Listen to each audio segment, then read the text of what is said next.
Hello, everyone. This is Adam Meister, the Bitcoin Meister, the Disrupt Meister.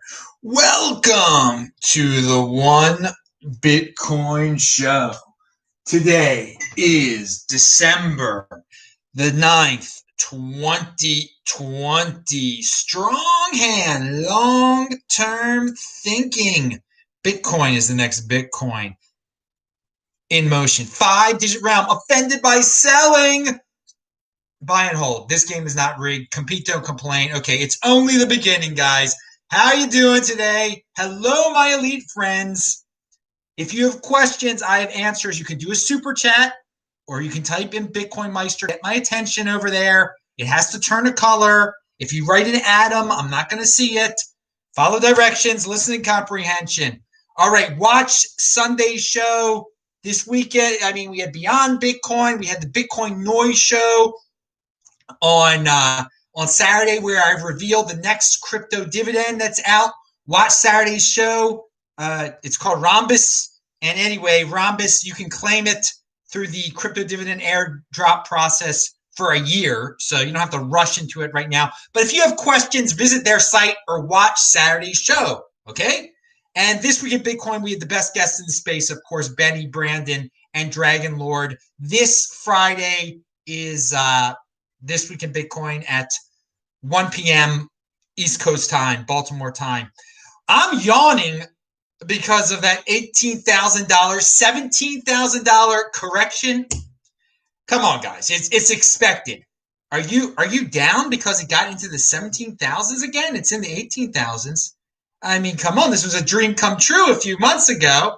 At the year end, often at the end of the year for tax purposes, people play these games and they start selling in December.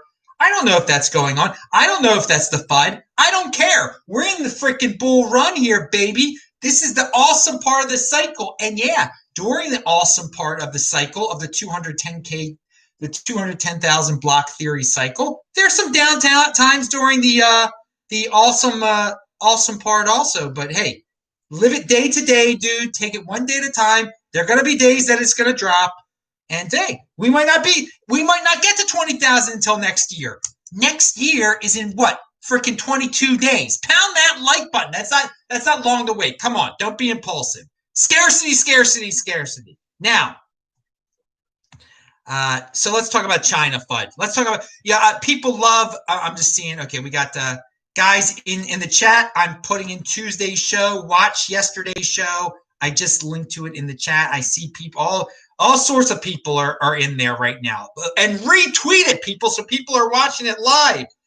Well, if you're watching this not live, which I encourage, play the 2x. Play the 2x, dudes.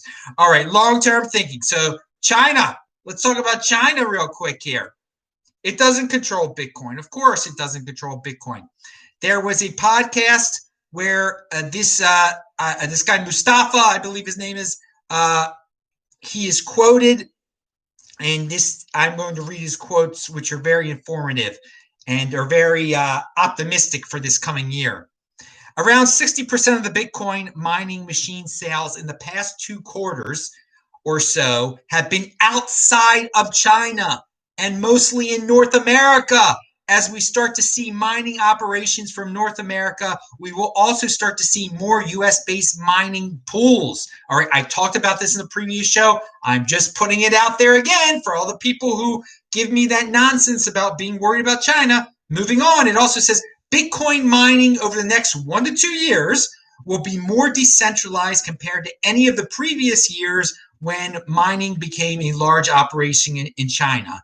If you look at Coinbase and Grayscale alone, okay, American-based companies there, they probably custody more Bitcoin than the entire Bitcoin holding of the greater China region. Again, a reminder that the United States is the freaking center of the Bitcoin world for all the people who still claim this China nonsense.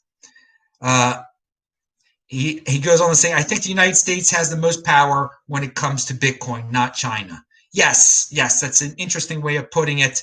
I don't like to fixate on the actual governments in the countries. I like to think about the entrepreneurial people, the individuals inside the countries, like the Grayscales, like the Coinbases of the world, and like the future miners of the United States. There's more of it in the United States than in China. All the for English is the language of Bitcoin to begin with, and that part of the reason is because it's based in the United States. So much of it. All right, now, if on a somewhat related note, Pierre Rochard has a tweet. If your money needs a law against counterfeiting, it is obsolete. That problem has been solved by technology. Yes, and something that is related to that, someone who cannot the governments, they cannot compete. They complain. German finance minister, we must do everything possible to make sure the currency monopoly remains in the hands of states. This is not a misquote. The G7 wants to further regulate cryptocurrency. Okay, that's FUD. We understand. They can't compete. And straight up, the German finance minister is not lying, not hiding anything. We must do everything possible to make sure the currency monopoly remains in the hands of states. So they admit they want to have a monopoly. Oh, that is the very definition of force. A monopoly on currency. I have said for so long, let Facebook have their own currency. Let anyone have their own, be a cryptocurrency. Let the best man win. This is where the big boys play. If you need a law against counterfeiting, it's your currency is obsolete, and they understand that. They have laws against counterfeiting. They are in a desperate situation on a certain level. I mean, they shouldn't feel desperate. They should innovate too. They should compete. Have a digital currency that can't be counterfeited. Turn your print, and they are going to do that too. All right. But it is fascinating that the German finance minister isn't hiding anything. They admit that the currency monopoly, and unfortunately there are people in that thread, everything is linked to below, that somewhat agree. I was very surprised because people have it ingrained into their brain that corporations are so evil, they shouldn't be allowed to have a currency. But yeah, let the state have a monopoly on currency because corporations are evil. They have this.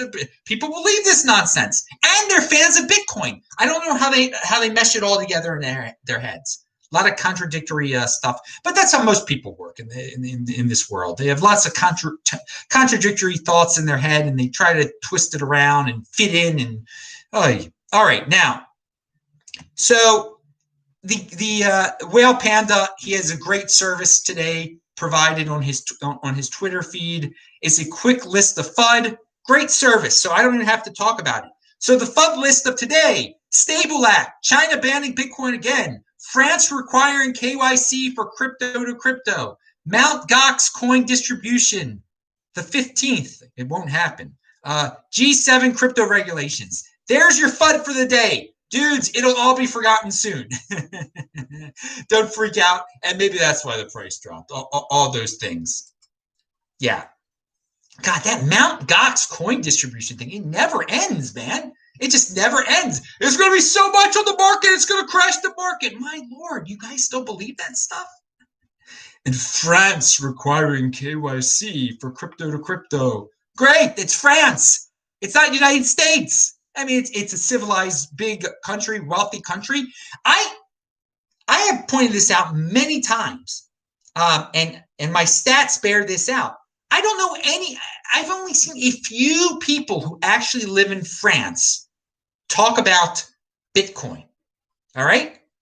The Netherlands, the small little Netherlands, there's so many more people that are coming from the Netherlands that are freaking, I mean, I've had them on my show, that numerous people, Dutch people, that it far outnumbers France. So it's not that big of a deal that France is doing. I mean, for the French people, I feel bad, but French people find a way around it, just like they have all these ridiculous restrictions on eating in France.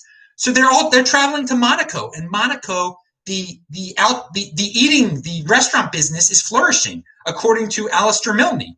All right. I remember once I was like asking for French people. I wanted a French person on my show, and people, the closest they could come was Alistair Milne, who lives in Monaco. And I don't know if he was ever French. All right. And Alistair Milne is a great guy. Ooh, excuse me.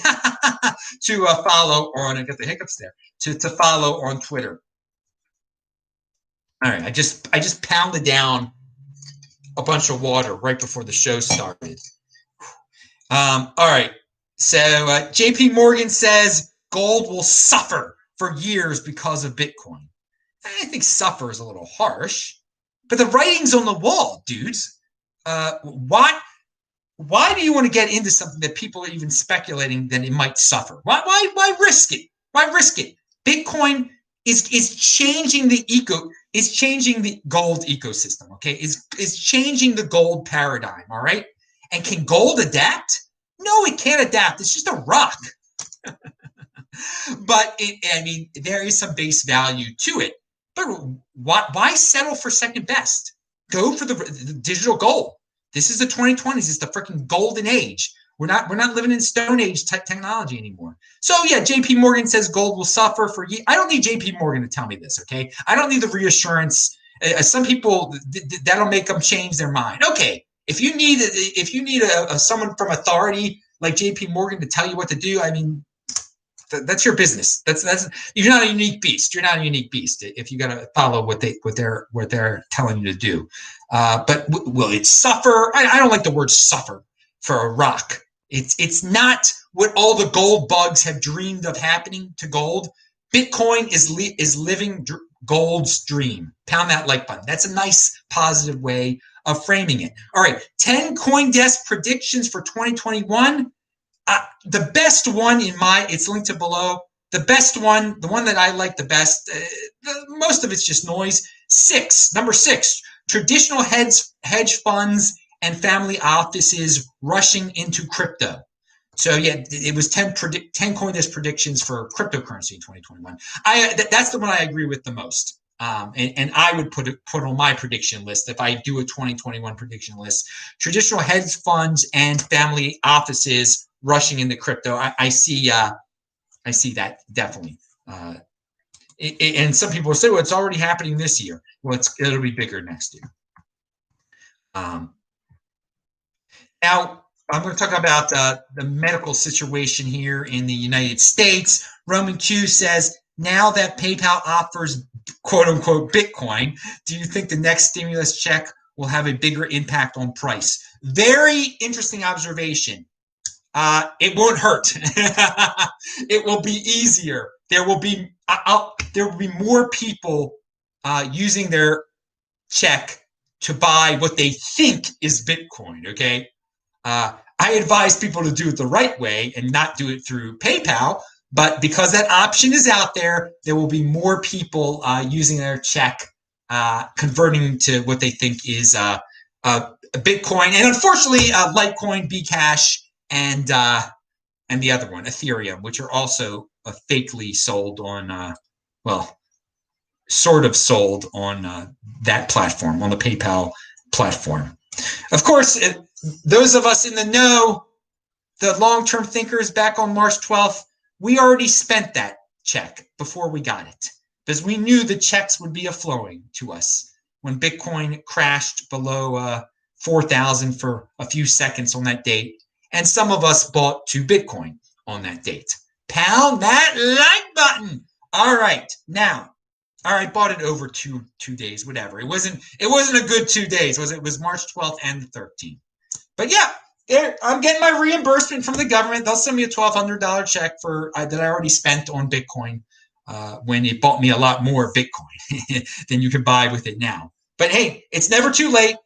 If you haven't spent your check yet that you haven't gotten, spend it on the best thing that you get out of it. Don't be a fiat freak. Don't be a fiat freak. All right. We're going to talk about Wozniak Coin in a second. I'll just talk about Wozniak Coin right now. It's all these headlines about Wozniak Coin. Steve Wozniak Coin, he helped one of the founders of Apple. He's a big name. And if you put his name in the headline, you get clicks. It's clickbait. It's nonsense. It surged. Richard's coin surged also. Ego coins, all sorts of ego coins and altcoins surge all the time. But they're jumping on this one. Obviously he's a smart man. It's just another ego coin, but a higher class ego coin. Ignore it. It's a distraction. It's such clickbait. Those are, what's that on the 20% scale? That's like those articles are like like a 4. I don't know if they're even that high. And my saying, don't stop pedestaling people. That's my saying that goes with that story. So don't pedestal, don't fall, don't be an algorithm simp. All right. Okay, so let's talk about Carl Denninger at Market Ticker. I linked to. He talks about all sorts of great subject matters, whether it be the virus, but the United States, there are going to be all sorts of Medicare shortfalls, Medicaid shortfalls, and so how's the government going to make up for this? He's been predicting this for a while. One thing the United States government is going to do, you think you've got your tax-free IRA, it's not going to be tax-free, dudes, all right? All you people who are like, I love having my IRA, it's tax-free, and when I'm 75, I'm not going to, dude, that's going to be a way that's going to fund the medical shortfalls of the United States, all right? So they're going to take from you that way, all you people who think your IRAs are so great. They're going to also, they're going to keep track. There are going to be more and more people that are just part of the Medicare system, Medicaid system. I'm not part of that insurance. I'm not part of that at all. I don't rely at all on government medicine, but we all see more and more people are, and they're going to get really strict about you reimbursing them eventually. Sure, you might be dead when you reimburse them, so your estate will have tremendous liens against it. The people you think your estate's going to. I mean, some of those bills at the end of your life, it's like $1 million, $100,000, lots of money. All right. But they're going to be keeping track of it your whole darn life. Things you didn't pay. All right. You think something is free during your life because you had quote unquote insurance. They're going to get it back from your estate. They're going to pass laws, the government, where everything will be, your whole estate will be able to be confiscated. All right. And they're going to be very efficient about it. Read Carl Denninger's article. For those of you who think you're racking up these bills and you're never going to have to pay them, well, you might be dead, but your estate it's going to go to the freaking government. So why am I bringing all this up? Okay, why am I bringing all this up? Because if you have it all in Bitcoin, they can't take it. They can't. If your estate is in Bitcoin, that cannot be taken away. So with that in mind, though, why would the government allow Bitcoin holding? Since they're going to become pretty desperate to pay for all this medical, because the medical budget, it takes up so much of the United States economy. It's ridiculous of federal spending. It is just growing. So they're going to want you to help out and pay. So why won't they make Bitcoin illegal then? Because that's a way of getting around this. Well, here's the thing. The government knows that most people, when they think they own their Bitcoin, they don't own their Bitcoin. So the confiscation of Bitcoin when you die, it's going to be really easy for the government, for all the people that are keeping it at Coinbase and all the other third parties out there, the people that think they're getting interest from BlockFi, blah, blah, blah, blah, blah, blah, blah. And that, when they're dead, their relatives they can still get their interest. Oh, no. So there are people now who have been at Coinbase all along. They're never going to take it off, and they're going to rack up huge medical bills one day, and Coinbase will gladly give it over to the government. So we think in a certain way here in the Bitcoin overlay, certain people lose track that most people that are getting into cryptocurrency are not going to control their own private key, and thus will leave it to a third party, and thus it will be super confiscatable for situations like this. So also, let's go to another situation. So some people, you've got your ledger, okay? You did all the right things with your ledger. You control your own private key. Unfortunately, Ledger made a mistake a few months ago. I don't know. They lost personal information. All right, and some dudes out there now have all these names of people and their email addresses. And so what they've been doing lately, and successfully, unfortunately, is sending out emails to people saying, "Hey, Joe Smith, send us. You got to give us your recovery seed here. Just type it into the computer, and it'll give you an update." Or who knows what it is. And since they call Joe Smith by his name, Joe Smith, he does it. And people are losing their Bitcoin. People are falling for this.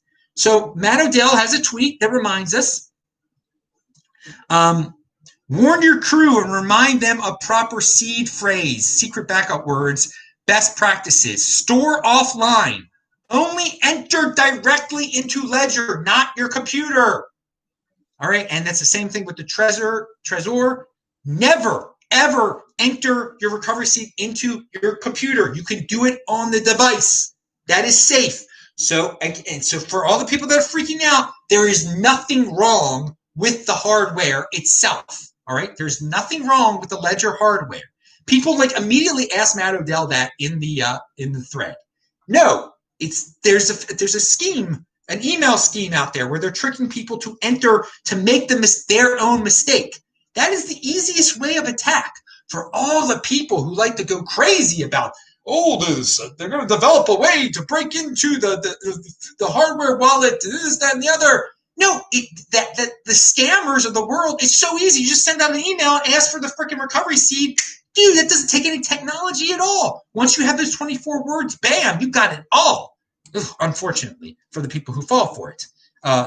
Now, okay, we talked about Wozniak, don't pedestal, don't worship, don't fall for clickbait.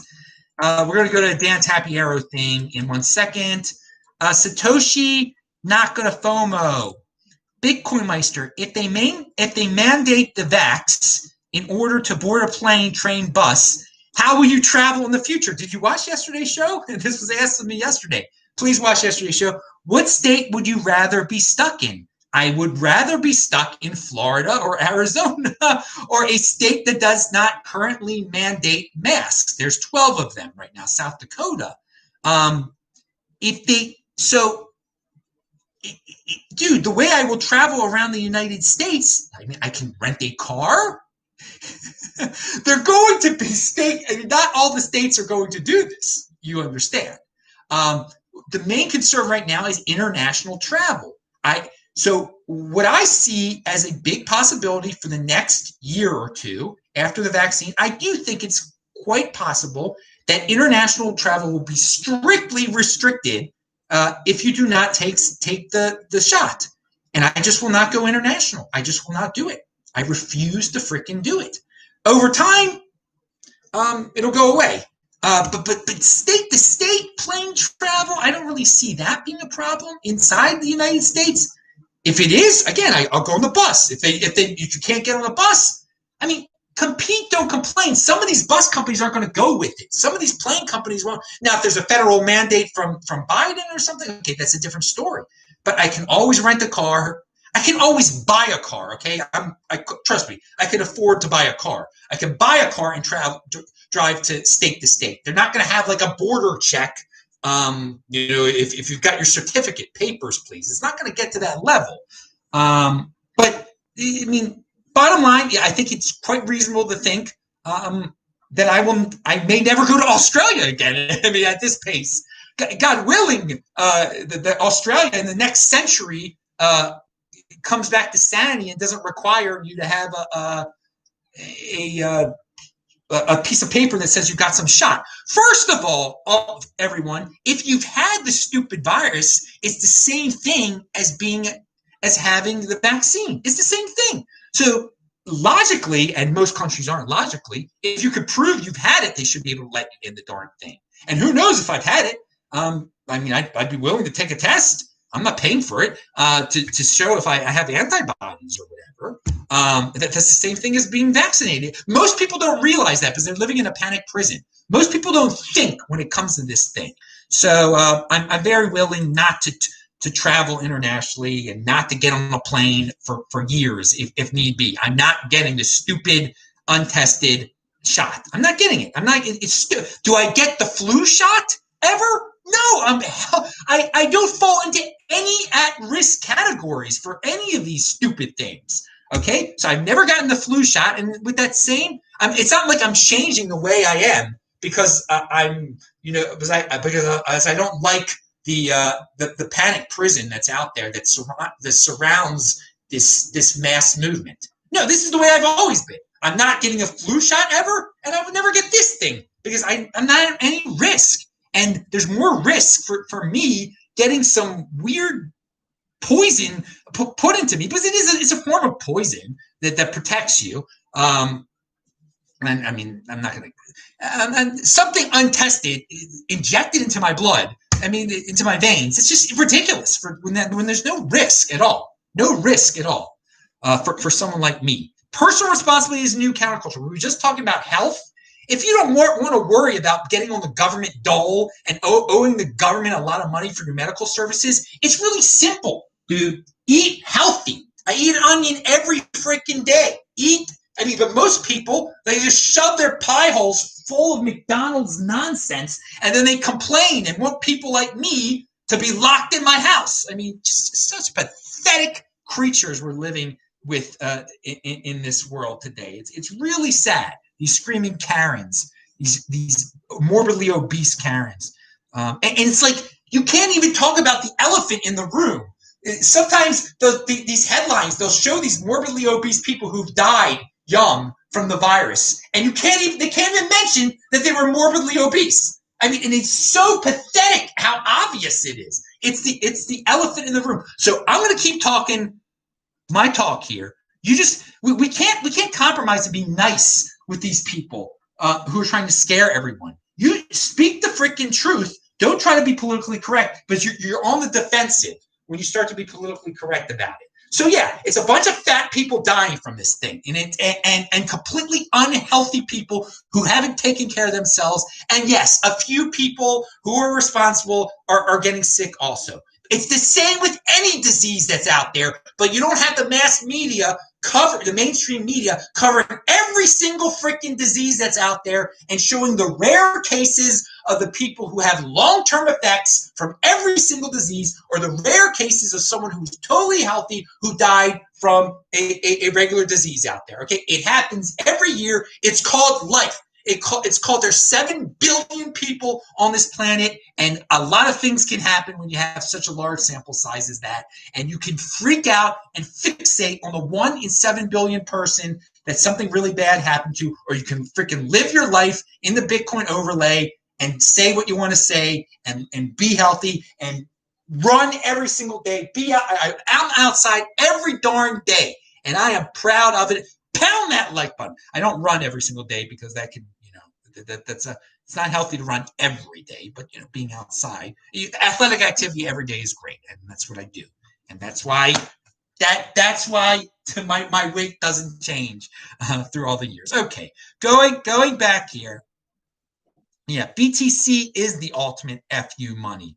It is, but most people don't have the balzacks to even say FU to the government. Okay, all right. They don't have the cojones to even do that. They love to be compliant simps. That's to be victims. That's what this world has become. Victim. How high can you be on the victim totem pole? All right, it's pathetic. All right, I've gone on a rant here. So Dan Tapiero, you could tell he wasn't here last time around. And I love that Dan Tapiero is here. I think he's a smart guy. He says, remarkable to think just 9 months ago, Bitcoin was at $4,000, almost a 500% rally to today. 500% rally from here puts us at $100,000. 6-digit round. Pound that like win. Don't think it can happen in 9 months, but it would just be replicating what it's done in the past 9 months.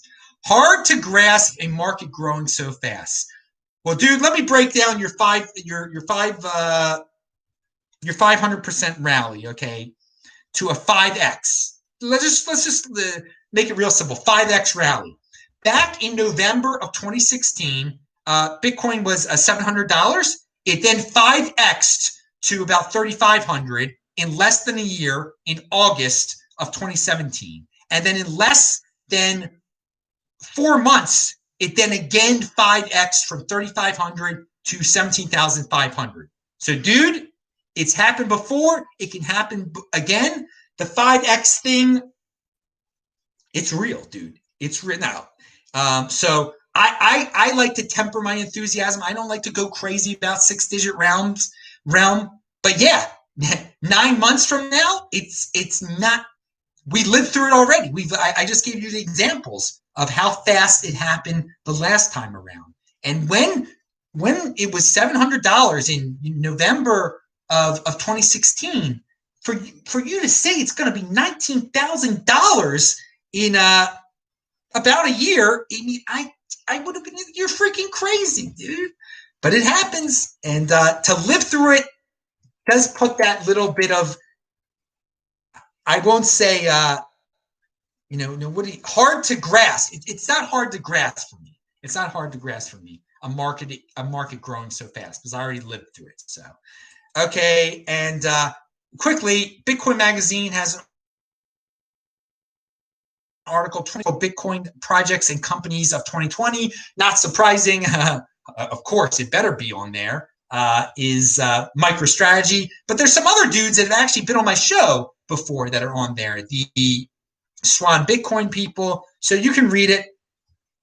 I will be in Miami starting the 5th of January until March 8th. I am in Phoenix until then. And as I've said before, it is beautiful to see people in Phoenix not scared. It's like 2019 here. And I'm not going to read. Okay, I was going to talk about a buy and hold thing. We'll leave that for next time. Click on the squares when you see them pop up at the end of the show. I'll do the buy and hold is not a joke. That's what we'll talk about next time. And guys, remember, mess with the algorithm. It messes with me. It's messing with Tone. It's messing with a lot of people lately. Just leave comments and also leave some feedback on what do you want to see with the show. You can see I can talk about a wide range of topics. Do you want more? Do you want more beyond Bitcoin type of shows for Saturdays? Do you what do you? Who knows? You give me some feedback there. I enjoy the feedback just because some people leave nonsense comments which are hilarious. But if you're going to leave a comment, leave something productive too that'll make everything. All of us more productive. Okay, pound that like button. Fight that freakish algorithm. We're not algorithm slaves here. I'm Adam Meister, BitcoinMeister, Disrupt Meister. Follow me on Twitter, TECHBALT. I will see you guys tomorrow. Thanks a lot. Bye-bye.